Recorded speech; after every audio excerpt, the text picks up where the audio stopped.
back, everybody, to another episode of the Nonprofit Show. I'm really excited to spend my morning, I think it's afternoon, for my dear friend and co-host, Miko Marquette Whitlock, the Mindful Techie. We're going to be talking today with Dr. Tracy Baynes, founder and president, CEO of STEP, Student Expedition Program.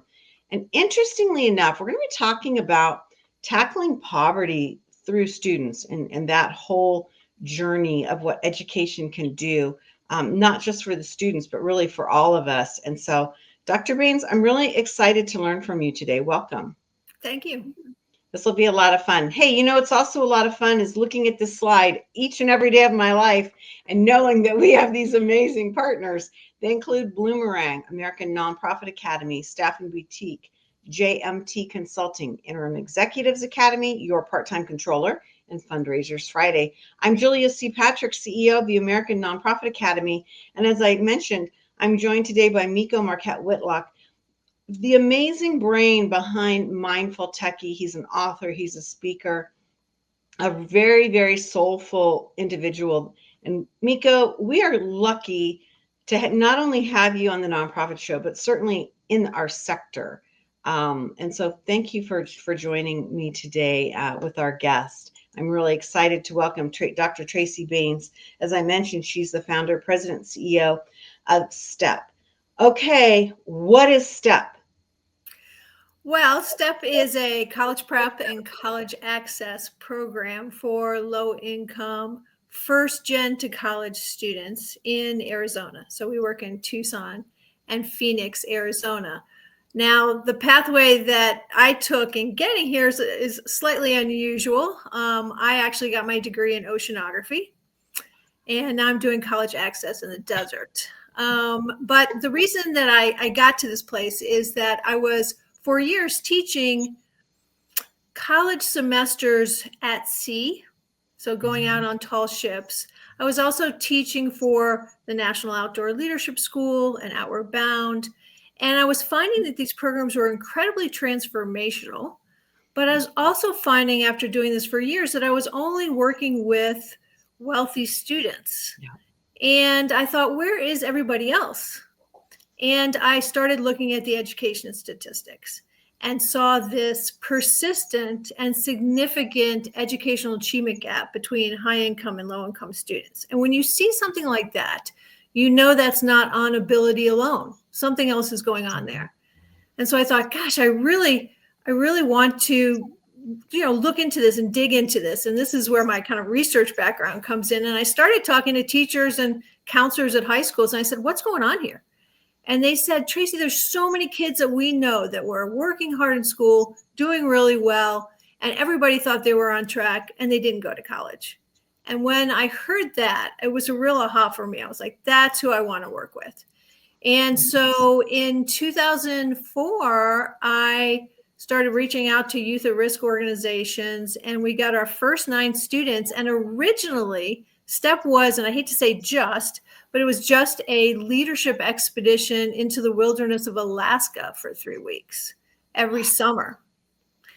And we did that for several years. And it was always for the goal of giving them the confidence to be the first in their family to go to college and transition to college. And then as I was working with our students, I'd bond with them because I'd be out there as an instructor with them. And I'd say, hey, where are you applying to college? And they'd typically say the local community college and maybe Stanford. That might be, or the local community college and one of our great Arizona universities, but that was all that was on their radar screen. And really the straw that broke the camel's back for me to increase this program, enhance this program from a leadership program to a comprehensive college access program was when I had one of my students say, hey, I want to go to Smith College. And it really surprised me. I said, wow, Smith College. And I realized that she only knew about Smith College because she had heard that name come out of my mouth. And she trusted me. So she said, hey, I'm going to go to this place. She didn't know Smith College at all, except for I had said it. And so I was so excited. And I said, oh my gosh, show me your transcript. I'm going to help you with this transition. I'm going to help you apply, et cetera. And I looked at her transcript, and this girl had straight A's throughout high school, and not a single educator had said you should take an honors course. So when I looked at her transcript, there was no honors, there were no AP courses, and my heart just sank because I knew she didn't have the rigor to go to Smith College. And I thought, gosh, no one is advising these students, and I need to jump in the deep end of the pool. And that's when we started really enhanced our program to a very comprehensive multi-year college prep and leadership program. And that was in 2011. Wow, Miko, this is astonishing, isn't it? Absolutely. I mean, and I'm so grateful that you've created this program and that there are others like it that exist. And I say this as someone who is a first generation college student, grew up poor, Southwest Atlanta, and benefited from programs just like yours, benefited from folks like you who saw the gap and stepped in. So just so appreciative of the work that you're doing.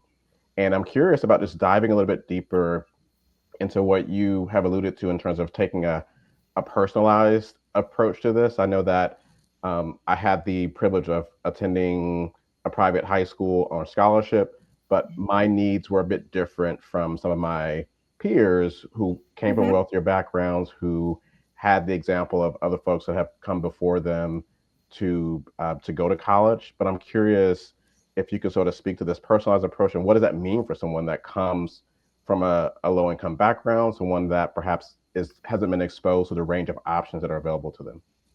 Yeah. So one of the things that we do is we don't take students out of public high schools and put them in private high schools. We're working with students that are going to school in large public high schools. And we're doing these weekend, workshops with them. And then we're doing personal advising from the moment they step in our program. So one of the first things we do is encourage our students to really take the most challenging courses at their school, right? So we want them to be in all those honors, get into AP as much as they can. In fact, we'd love it when our students get to all AP in their senior year. And what I tell our students is this: listen, you're going to be going from a large public high school to a college or university. That when you make that transition, you're going from however many college level courses you were taking in high school to 100% college level courses, right? And that shift in rigor is huge. Yeah. And so we want you to get as much rigor as you can in high school so that transition academically is not going to deep six you, right? You're going to be able to make that transition. So we start off right away. They come into our students come into our program in their sophomore year, and we are working with them all the way through senior graduation. So, the first thing is you need to be taking the courses that are going to allow you to do this transition successfully. And another really key piece of this for us is we say, this is not about going to college. This is about getting a college degree. Those are two very different things, right? A lot of students go to college and there's a percentage that drop out. We're about giving them the tools, the knowledge, the confidence to not just go to college, but successfully persist in college and get a college degree. And that's a mindset that's really important in our program. So, I mean, it's so important, Dr. Baines, and I'm curious just to pick up on one point that you made about encouraging students to take sort of the rigorous, the challenging classes. Do you have situations where there are limited options in those instances? I know that I've encountered that as someone who's attended public school. And if so, like, how do you fill that gap where, yes, your advice is sound, but those options don't exist at one school? Good question. Miko, that's really, really true. Yes. And we work with a variety of high schools, right? And so some high schools that we work with, a student can get to all AP by the time they get in their senior year, and others, they absolutely cannot. And maybe they're just 1, 2, 3 AP options.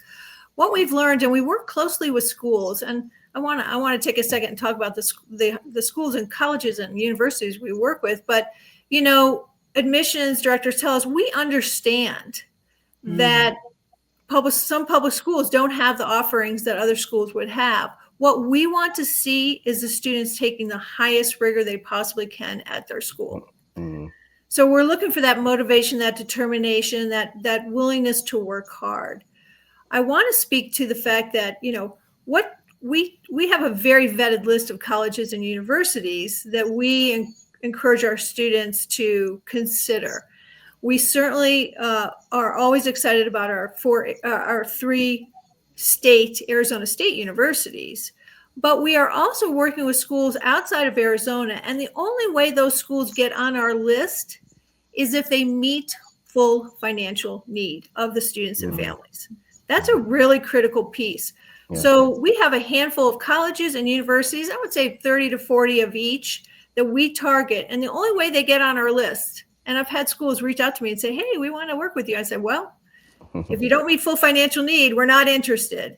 Because if we have a low-income Arizona student going out of state, they have to have their need fully met, right? So think about this. These schools say, if we accept you, we are guaranteeing that we meet your full financial need.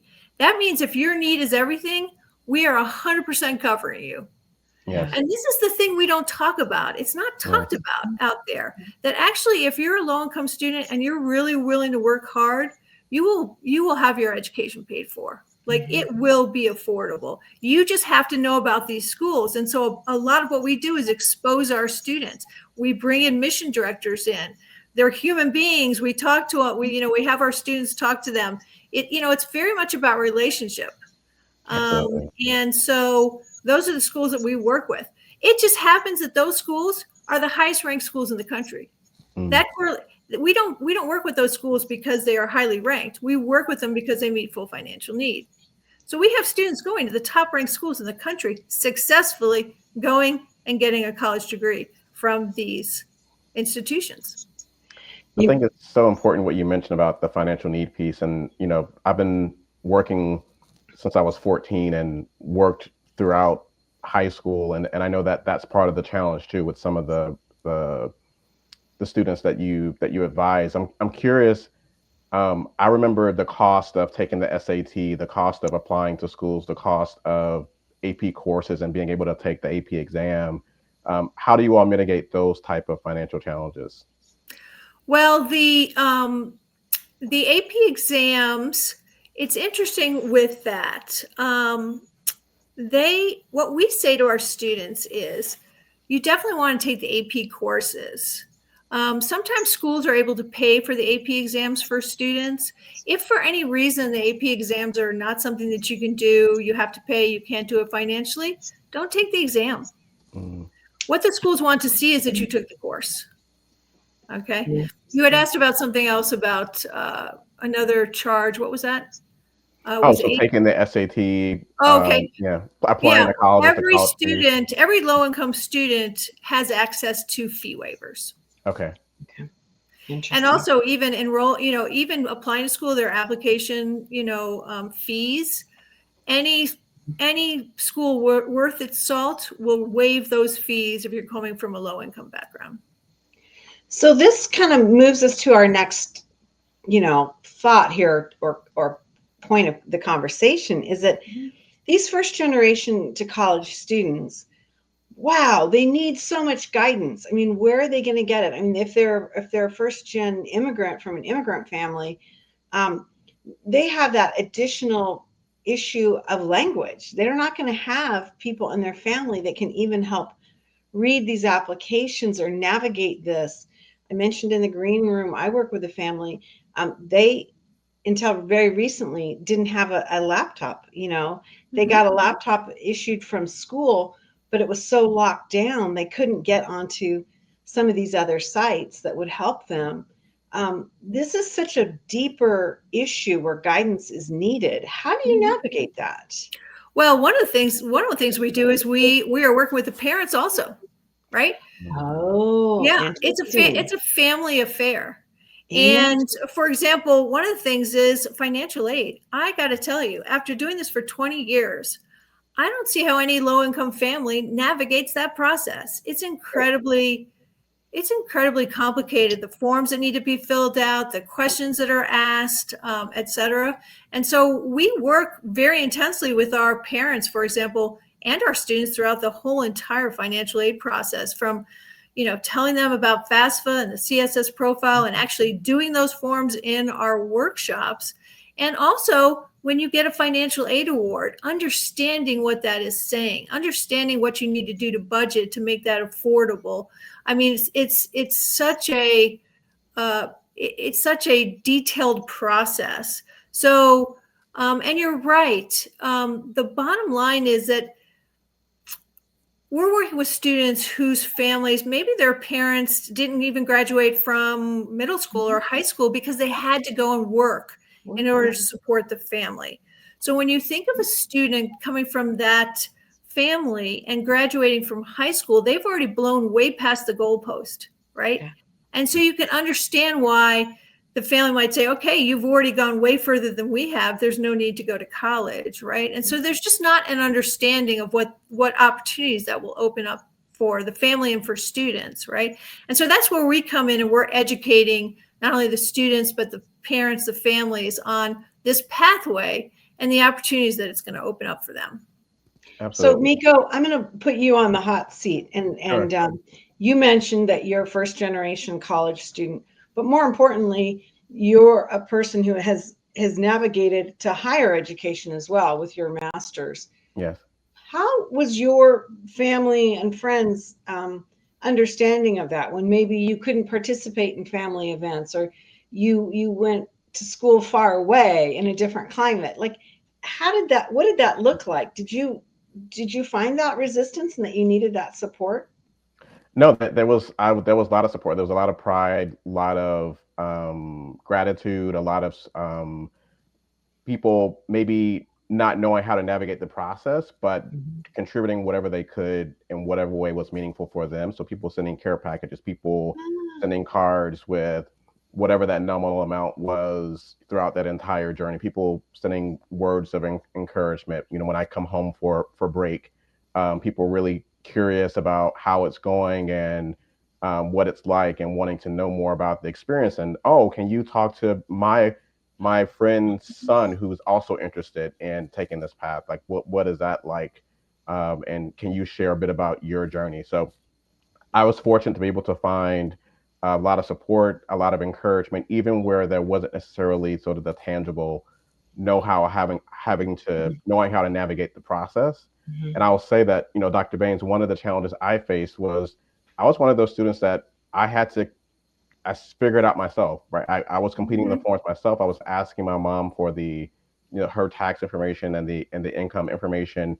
And although I had access to college counselors, one of the challenges that I found is that the counselors I work with weren't equipped to work with folks that were applying for financial aid in my situation, right? They're equipped with working with wealthy students whose parents could write a check for the tuition.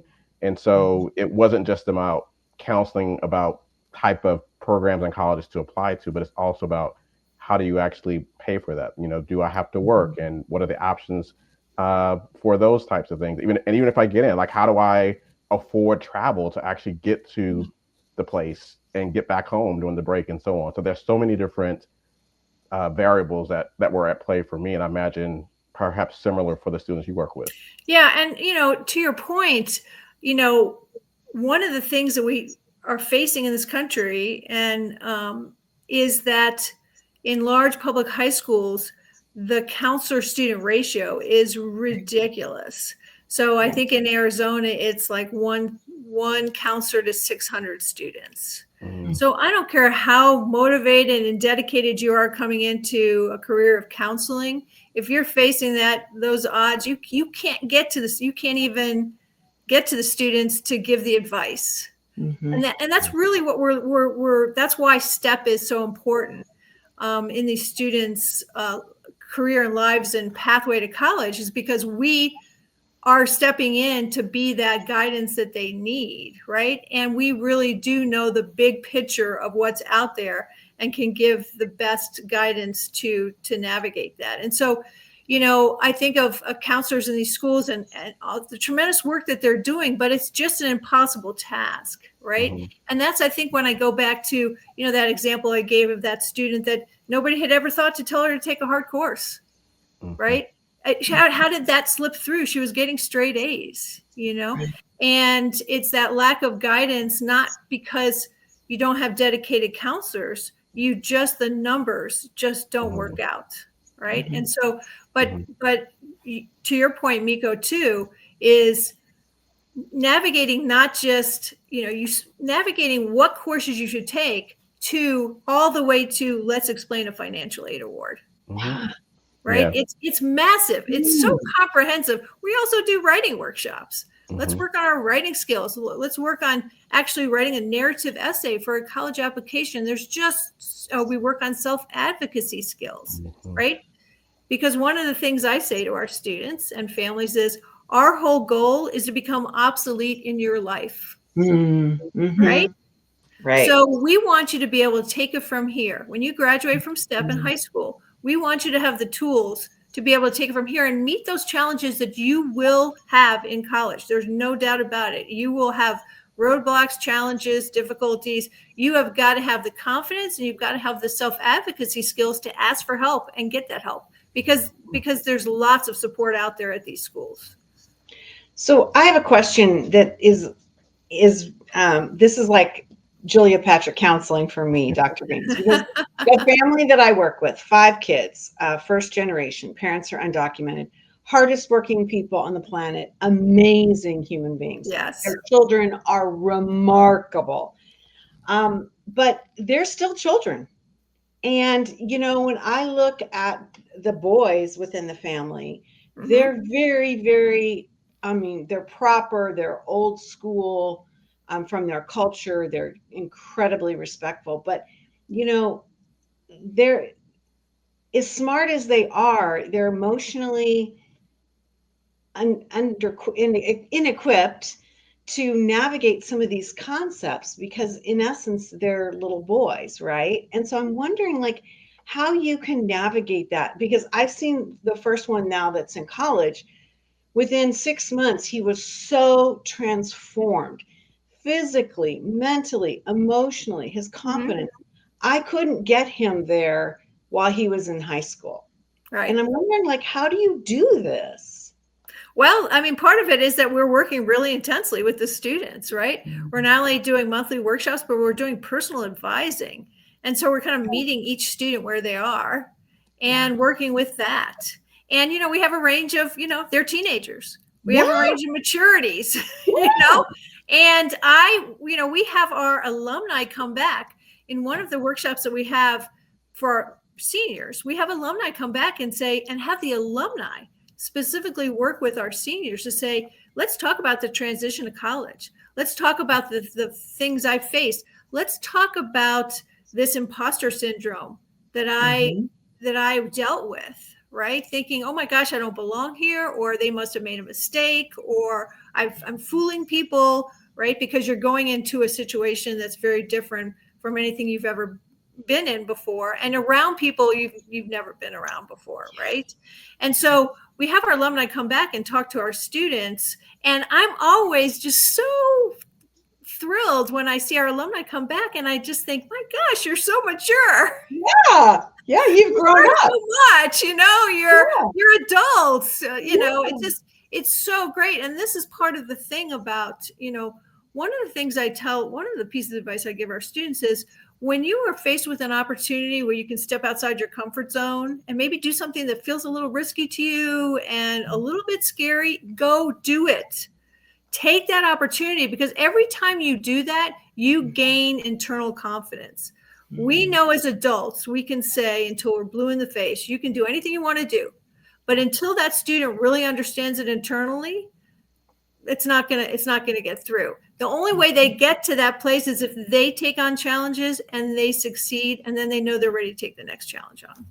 And that's what you see when students go off to college, right? They come back with that confidence because they've done that, right? And then they can be fantastic mentors for our students and role models. And Miko, I want to talk to something else that you brought up, which is, you know, your personal story, right?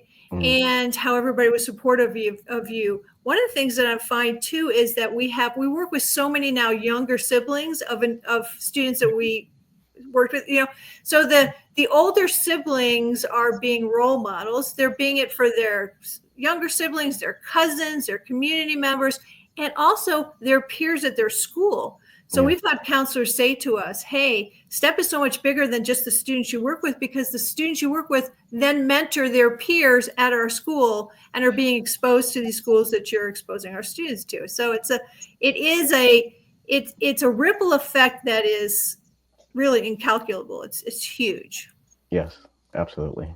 Yeah, it's such a powerful thing. I'm mesmerized that you start so young. And I applaud you because the journey that these students take just within high school is so much harder because of the social aspects and all these pressures than it was in previous generations. So Absolutely. it's absolutely remarkable. We don't have a lot of time, but Miko and I are very interested in how do you attract philanthropic investment? Like you're so passionate, you've got such a great track record. I've heard about you, not from your organization, from outside your organization. So how do you get to somebody and get them to fund you? Well, when I started this back in 2004, you know, everybody said kind of had no business doing this because I didn't have any experience in raising funds and that sort of thing. And just what I found over the years is for us, it's a very organic process, right? We do have an amazing website. I think people find us that way. We now in the last couple of years have gotten better at getting on social media and that sort of thing. But really what it comes down to is meeting people and finding people who are passionate about the work you do, right? And when you find that person and you tell them about, and we have a spectacular track record, 96% of our graduates from the STEP program, our college prep program graduates, are in college or have a college degree. So if you have a passion for generational change through higher education, we are your organization to support. And what we know is that life is short. We all want to do something in this world. We all want to make a difference in this world. And if you have the funds to be able to support something that you're passionate about, I find that when we find those donors that really have the passion for what we do, it is absolutely a win-win situation. And it's not like, at that point in time, everybody's happy to be in that situation, right? The donor is thrilled to be able to support you. We are thrilled to have that support. And we've built that over 20 years. And I think when you get funders in like that, they are going to, and you're continuously working on making your program better, which we have been doing for 20 years. And they see that and they see the results and they get letters from students and it's very personal. They want to stay with us. And they want to continue to support us. And I think that's how we've been successful. We have not ever received any government funding. We are funded completely by individuals and family foundations. Good. Well, I mean, that's a blessing to be able to say that as we talk at this point in time. Absolutely. You're a lot more sustainable. Miko, I've loved this conversation and thank you for joining us on it. Absolutely. What a great I've loved it as well. Yeah. Yeah, really, really great journey. Dr. Tracy Baynes, wow, what an inspirational moment in time to have you on for so many reasons. You really need to go to stepexpedition.org and learn about Dr. Baynes' work, and the folks that she works with and her viewpoints are so fascinating. And I absolutely love how you've backed up to that sophomore year. That's incredible because it just seems to me, Dr. Baynes, that you're setting up the trajectory of success and sustainability to such a greater degree. I mean, most programs you can't even get connected to until you're a senior in high school, or maybe exactly. The second semester when things are all, already decided and move forward. So kudos to you and your great group. I'm really proud that you're in my state too. I just got it, which I had no idea until once we had booked you, and then I'm like, holy moly, this is super cool. Well, it's been fantastic to spend this time with you all. Oh, it's just been lovely. Again, go to stepexpedition.org and you can learn more about this amazing program and connect with Dr. Baynes because it really is something that we need to be talking about and looking at the future of our citizenry and leadership and how we navigate more people into achieving their educational dreams and opportunities. We have opportunities here every day at the Nonprofit Show because we have support. Not the type of support from Dr. Baines. I wish we had more of that guidance that you give us, that you've given us today. But our support comes from our partners as well, and it comes from Bloomerang, American Nonprofit Academy, Staffing Boutique, JMT Consulting, Interim Executives Academy, Your Part-Time Controller, and Fundraisers Friday.